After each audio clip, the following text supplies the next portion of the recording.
Hey guys, welcome to another video. Tonight, 7 o'clock in the evening. Today we've got a pair of Toro commercial power clears. These are 7 horse, 21 inch. This is a commercial version, so they're built a little better, a little heavier. A lot of commercial guys are actually going with these because they're small and light and they don't take up much room in their trailers or trucks. They can load them and unload them really easy, and they do work actually pretty well. So 7 horse, 21 inch cut, and these are 4 strokes. So some of the early versions of these smaller units were 2 strokes, but these happen to be 4 strokes. So there's valves and stuff that need to be looked at eventually. We're just trying to get them going. So this one is all together. It does need a rip cord. It needs a pull cord replaced. It looks like the customer supplied it for me. It's a very thick, heavy cord. This may not work very well for these tiny little recoils. Well, we'll see. That one is apart because it got a new recoil cord put on it. I haven't even looked at it yet. I just come out here. I'm going to jump into that one. He says neither one of them start, so we'll jump into the one that's apart first because it's easy to get plugged in everything. I can get to it, I can see it, and we're just going to see what's going on. Check for spark, check for carb problem, fuel, whatever, and we'll go from there. So let me get things lifted up in the air. I'll see what kind of best angle is good for you guys to keep watching, and we'll jump into this one.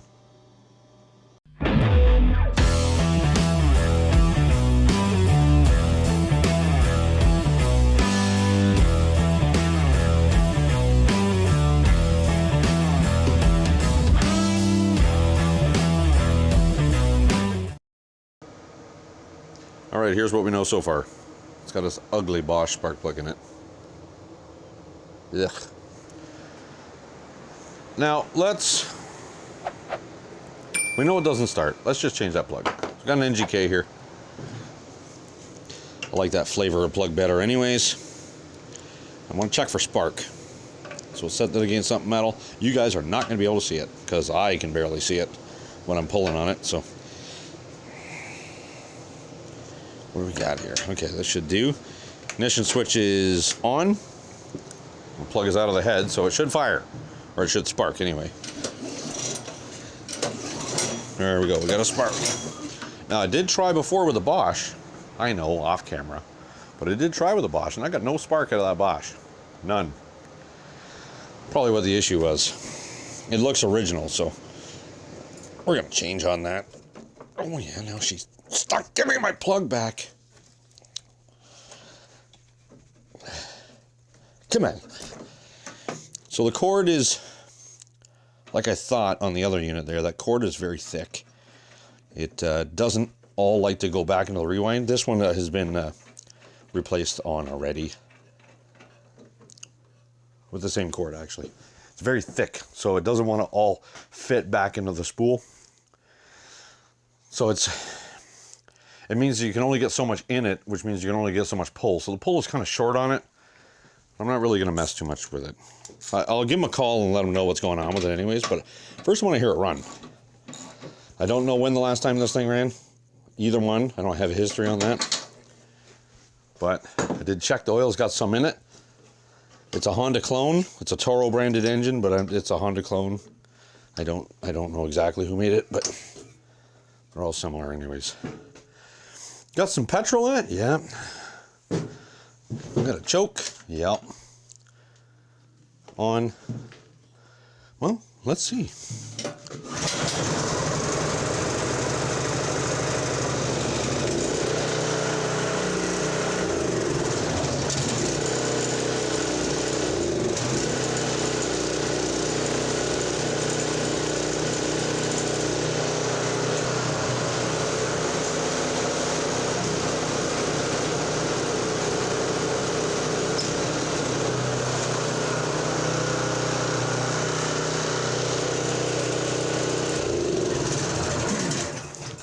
Okay, this one runs.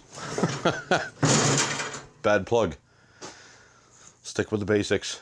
Start from there. Check for spark, check for fuel, check for air. Well, this doesn't have an air filter or nothing, so that's, snowblowers don't anyways. It had fuel in the tank. Not sure about the carburetor. The easiest thing to check, start with the spark plug, pull it out. It was old, put a new one in there, it fires. It's that basic. part numbers all over the floor now because I rattled off the bench. But I'm going to let this cool out a little bit. Whew, it's thick in here now. And we'll come back in a second. I'll put all those covers and stuff back on. All right, so I got that hood on there without much trouble. A couple of, wow, 4 Phillips screws. Now I got to get the chute and everything put together. So there's an arrow on this ring and an arrow on the hood here. They like to hang out with each other, so we make sure that they go together.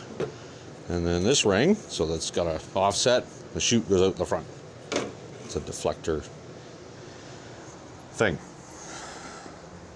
Everything appears to be Phillips screwdrivers on this thing. Yep, I think we'll put these in now. Again, I didn't take this machine apart, so I'm winging it. And everything's plastic, so I'm using a hand screwdriver because I don't want to have to buy new parts. Wow, look at that. Almost like we know what we're doing. We got them fooled, guys. We got them fooled. So I guess there was a bunch of stuff rolling around and he lost the part of the hardware in the trailer. I'm missing, it's just one nut is all I'm short. I might have one in the bin, in my metric stuff bin. Bye. Okay, one. At least if I get the back one in there, it'll hold the stuff for me. They're not carriage bolts, they are just regular bolts. Give me a sec. I'm gonna pause and try and find another nut. It's not metric. Standard SAE 5/16 bolts. Who'd have thought? Get in there. Phillips number 3.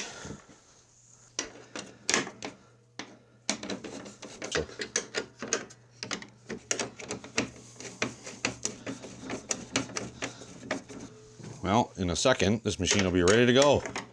I'm gonna call them, let them know that the oil's black, it should be changed.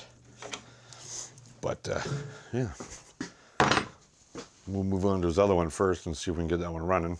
That way we get a full report and call him once. Let's try it again.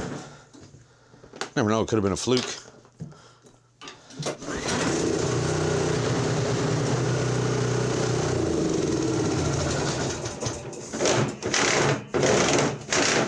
Nope, wasn't a fluke.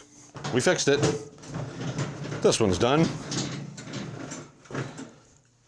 Yeah, beautiful. No electric start on this one. Strange, or the other one. All right, we're gonna clear that bench off. Bring the other one over. All right, unit number 2. Actually took the first one out there. Man, that thing blows snow. It actually works really good. I was not a fan of the single stage blowers, but I'm telling you, if you get a good one, they work very, very well. I mean, it's not gonna cut drifts 4 feet tall. They just don't do that. They're not designed for that. You need a big 2-stage with drift cutters and everything for that, like 30 inches or 24 inches or 33 inches, whatever. But these machines work very well for what they do. Anyways, this one has no pull cord. Came with a package with a pull cord in it. I'm not going to use it. I'm going to give it back to the guy. Well, I'm going to pull the handle out of it. I'll use a handle. But I'm going to put, well, maybe I won't because the handle's got a massive hole in it. I don't know yet. I'm going to put some of my cord on there so we get enough on the recoil. So it's got enough pull and it actually wraps back on. So we'll get that recoil taken off of there.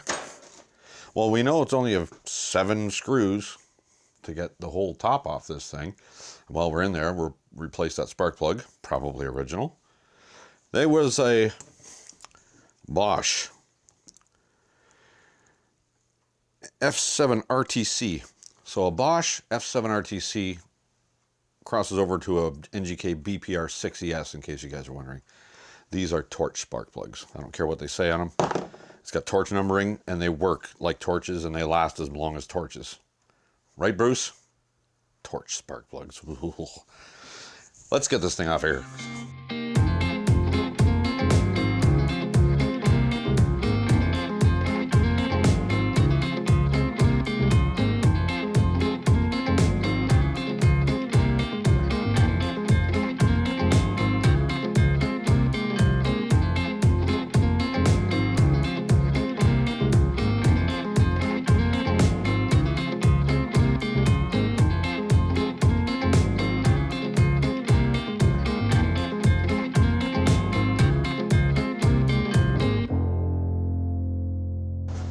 Okay, so let's see if we're into the same problem as the other one.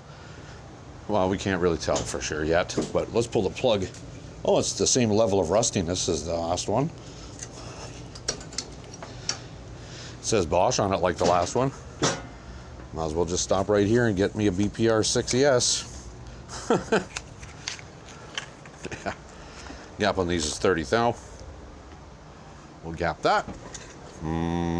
That's 35. It's 32. 28. 29, 30. Perfect. I'm happy with 30.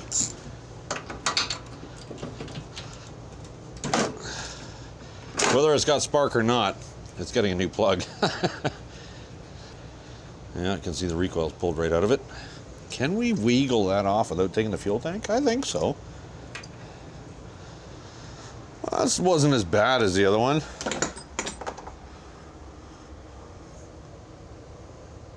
I'm not saying it's good, but it doesn't matter if it's good or not. It's getting a new one. Because I don't like them, don't trust them. I don't want this customer to have to come all the way back here just to get a spark plug. What do we got in there? 8 mil, 5/16. 1, 2, 3. 3 bolts. We should be able to get that off. Of course, he's got these 2 snowblowers that don't run, and we just had dumping of snow today. Never fails. Never fails.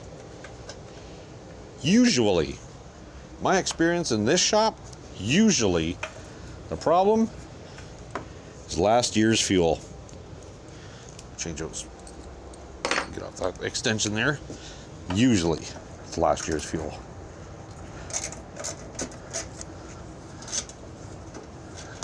In my experience.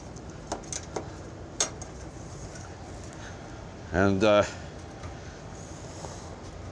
lot of these problems come about because of the ethanol fuel. Back in the day, if you had non-ethanol fuel, like 20 years ago, whatever, if you let the gas in your snowblower for the next season, it would probably run. Now, if you left it 2 years, it might start, but it's not going to run well. That recoil will come off there pretty easy. It's I don't know what the heck that is. It's string. It ain't nice. It's a very small string. Much thinner than the cord he supplied me. So,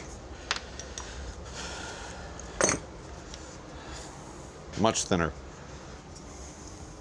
This cord he supplied me in that new package is easily twice that thick. We're gonna hope that's enough tension. We're gonna try it anyways. So what I'm gonna do is I'm just gonna reach in there, a pair of needle nose vice grips, and hold that thing from unwinding on me. Maybe. That's the hope anyways, if they'll reach. Yep. There we go. That ain't gonna unwind now. The cord is in such a position I can just pull it through. So I'm just gonna string some cord through here, guys, and I'll bring it back. All right, so I've cut it off about 6 feet or so, and I just cut it off, burn the end with a lighter just so it doesn't get all fuzzy. So let's feed it through the hole in the housing, into the hole in the pulley, spool, sprocket, wheel thingy, spinny around her. Trying to do it on camera. There we go. We'll put a knot in here. Nice tight close to the end, but it's got to be tight so it doesn't slip. Close to the end because you don't want it hanging out in the middle of everything, getting bound up and causing trouble. Up to no good. Almost dunked that in my coffee. That was close. And let's see. Hold the line so it doesn't go careening in there. That might be enough tension. Maybe. Oh.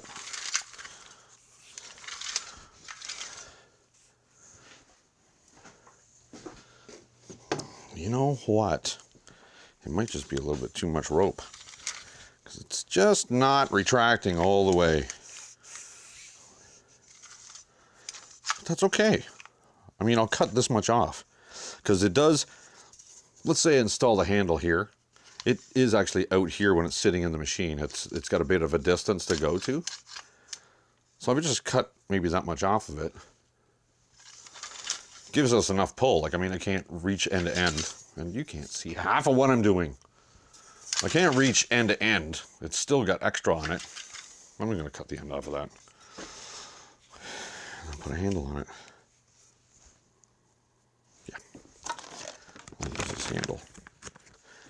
So let's cut that off. Where's my knife? Cut. Need our special recoil holders again.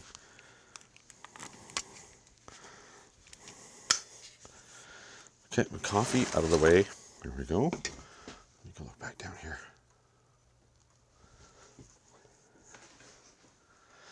Oh yeah, that was almost a mistake. That's got to go through the hood. Over here. It's got to go through the hood first.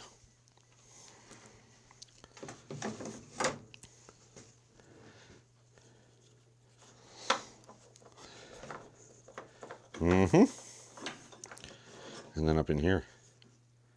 That's easy enough. It's a loop, so I can get it in there. So I'm going to see if I can do my double loop knot. 2 loops and pull the tail through. It makes a nice fat knot. So it doesn't want to pull through the hole in the handle. Pliers, tighten that up. Give her all the torques. Top end unlimited. Used to work with a guy who said that all the time. Ha! Well, I don't know. Maybe I cut too much off. I don't know yet. Let's get it down into its home and see what happens. These actually aren't too hard to work on. There's some shops that don't like to work on them. I really don't care. It is what it is. Put a couple of screws in there. Let's see if we got enough cord on it. Really doesn't matter how many times you cut it.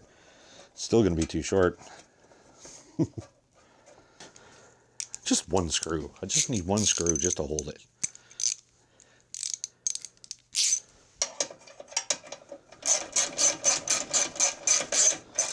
I'm not trying to start the thing. I just want to see how much cord is on it. You know what? It might actually be a little short now. No, that's fine. See? Oh, it's a lot more than the other one.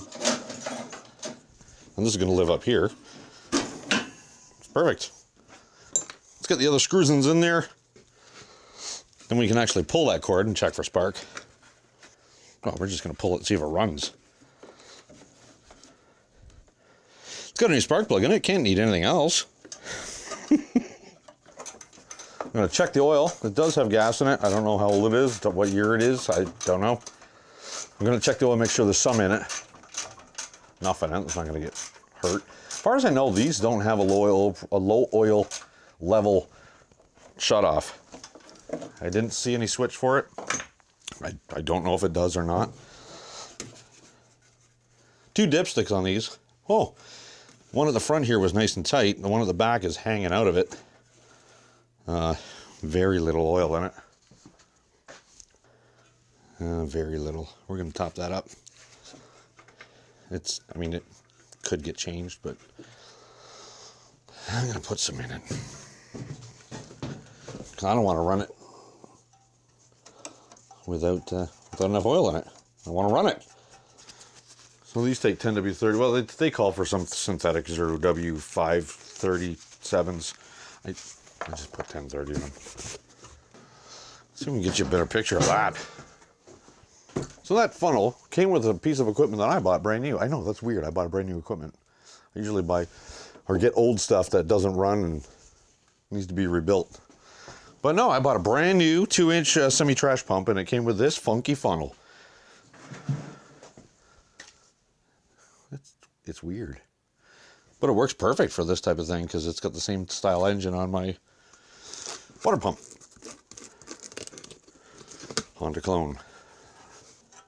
Once I get it running, I might be changing the oil anyways. Again, I got to call the customer and let him know what we're into. And he's going to determine his course of action from there. So we're going to, first we're going to tighten the spark plug. I went to put the wire on there and it wiggled and I thought, oh, that's not right. So like I said, there's fuel in it. Now that we know there's oil in it, the recoil is repaired, replaced, on.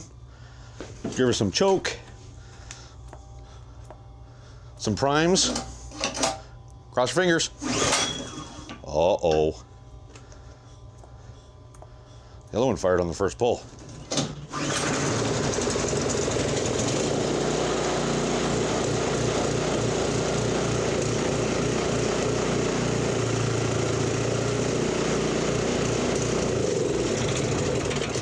It's lean. This one might need carb work.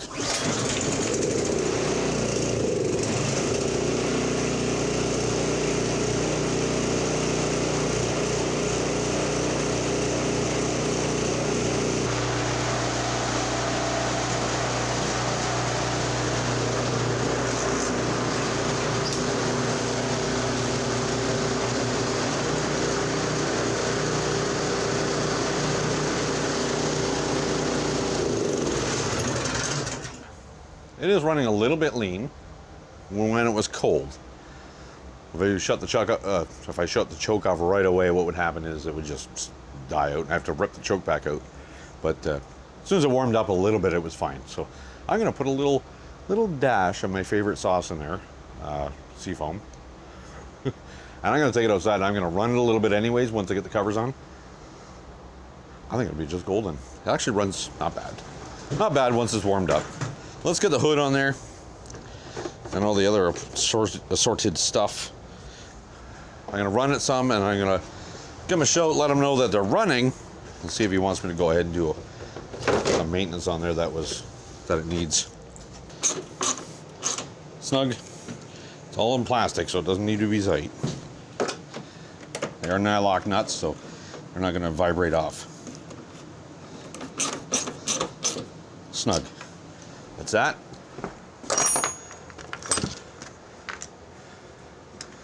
These two back here. So recoil's done. Spark plug is changed. Does need an oil change. We might do that yet. I'm not sure. I won't bother with that on camera. That's just warm it up, open the plug, and fill the oil back up. So that's boring. Because I put a thinner cord on that recoil starter, we were able to get a lot more on it. So it behaves better for us. That goes there. And a few of these. It's actually pretty robust. I'm going to use my little driver. It's not high torque, so.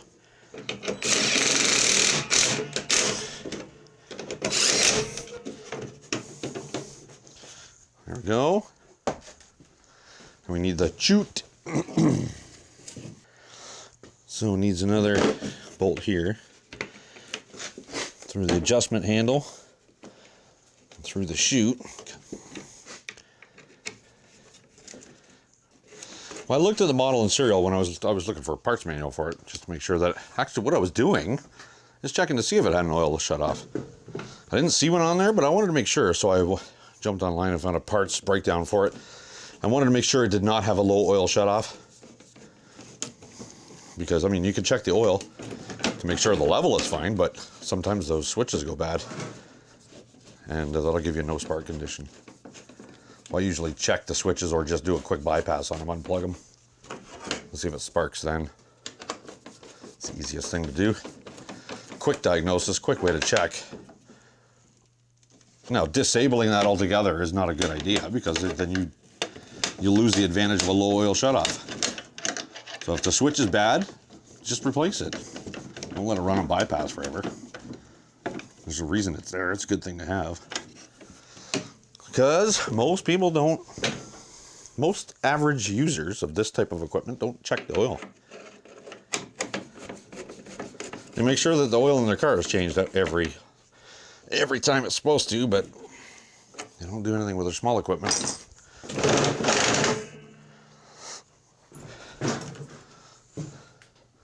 Fire it up.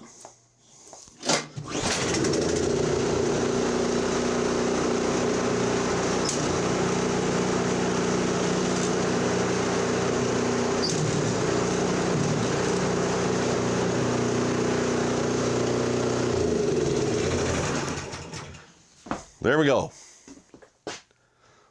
If we go any further with these, all it's going to be is oil changes, because everything else is working fine on them. Nice quick turnaround. I can get this guy back on its back blowing snow, because it's snowy out and he needs them. Thanks for joining me this relatively quick video, guys. Don't forget to like, comment, and subscribe. If you do subscribe, click that bell icon. It'll let you know when I upload new stuff. Till the next one, take care.